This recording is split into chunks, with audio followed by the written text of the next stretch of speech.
미국의 심리학자인 브로드 허스트는 쥐를 가지고 재미있는 실험을 한 가지 했습니다. 이 실험을 위해 브로드 허스트는 쥐를 물이 가득 찬 Y자 모양의 미로에 집어넣습니다.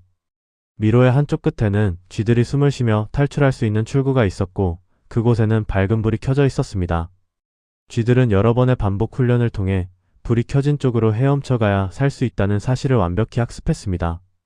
본격적인 실험에서는 불의 밝기가 쥐의 학습 난이도를 의미했습니다. 예를 들어 쉬운 문제는 탈출 통로의 불빛을 불빛이 없는 꽃보다 300배 더 빛나게 했습니다. 그리고 어려운 문제는 탈출 통로의 불빛을 15배만 더 빛나게 했습니다. 탈출이라는 목표에 대한 동기를 조절하기 위해 쥐의 머리를 물속으로 누르는 것도 함께 실시했습니다. 쥐의 머리를 오래 눌러 물속에 집어넣는 시간을 늘릴수록 탈출에 대한 동기가 커지게 되는 것이죠. 이제 브로드 허스트는 실험의 핵심 변수인 동기의 강도를 조절하기 위해 쥐들을 세 그룹으로 나누었습니다. 첫 번째 그룹은 물속에 넣기 전 공기를 충분히 마시게 하여 탈출 욕구가 가장 낮은 상태로 만들었습니다. 두 번째 그룹은 적당한 시간 동안 공기를 차단하여 어느 정도 절박한 마음이 들도록 동기를 부여했습니다. 마지막 세 번째 그룹은 아주 긴 시간 동안 공기를 마시지 못하게 하여 생존을 위한 극도의 갈망을 느끼게 했습니다. 실험은 먼저 출구가 어디인지 아주 쉽게 찾을 수 있는 쉬운 과제 상황에서 시작되었습니다. 결과는 예상대로였는데 생존 욕구가 가장 강했던 세 번째 그룹의 쥐들이 가장 빠른 속도로 탈출에 성공했습니다. 탈출하려는 의지가 높을수록 신체적인 능력이 극대화되었고 목표를 향해 거침없이 나아가는 모습을 보였습니다. 하지만 불빛을 줄여 출구를 찾기 어렵게 만든 어려운 과제 상황이 주어지자 실험 결과는 충격적으로 변했습니다. 출구가 어디인지 헷갈릴 만큼 복잡해진 상황에서 생존 욕구가 가장 컸던 세 번째 그룹은 속수무책이었습니다.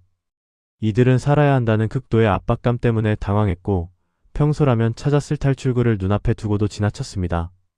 반면 적당한 긴장감을 유지했던 두 번째 그룹의 쥐들은 차분하게 탈출로를 탐색하며 높은 성공률을 기록했습니다. 너무 높은 동기는 쥐들에게 열정적인 에너지를 주기보다 사고를 마비시키는 치명적인 공포로 작용했습니다. 물속에서 허우적대며 당황할수록 산소는 더 빨리 고갈되었고 쥐들은 결국 목표 지점 근처에서 쓰러졌습니다.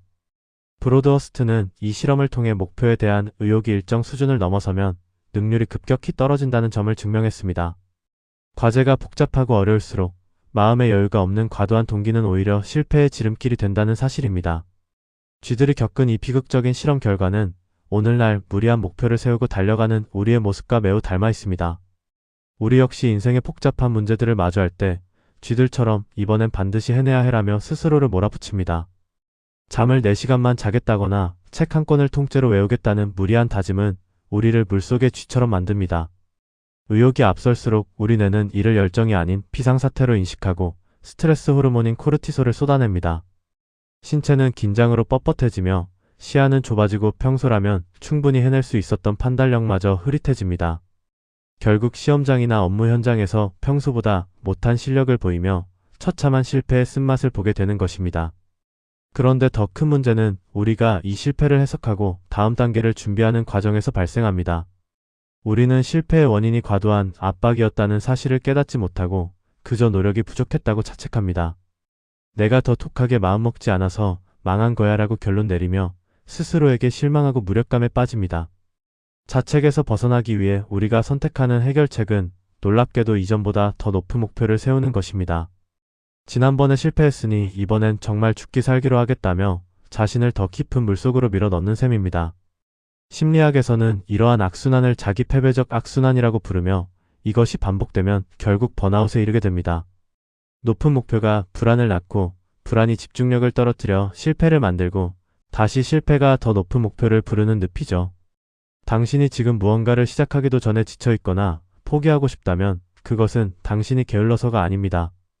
당신의 마음속에 타오르는 열정의 불길이 너무 뜨거워서 정작 나아가야 할 길을 가리고 있는 것일지도 모릅니다. 이제는 스스로를 쥐어짜는 채찍질을 멈추고 당신의 목표가 객관적으로 실현 가능한지 점검해야 할 때입니다.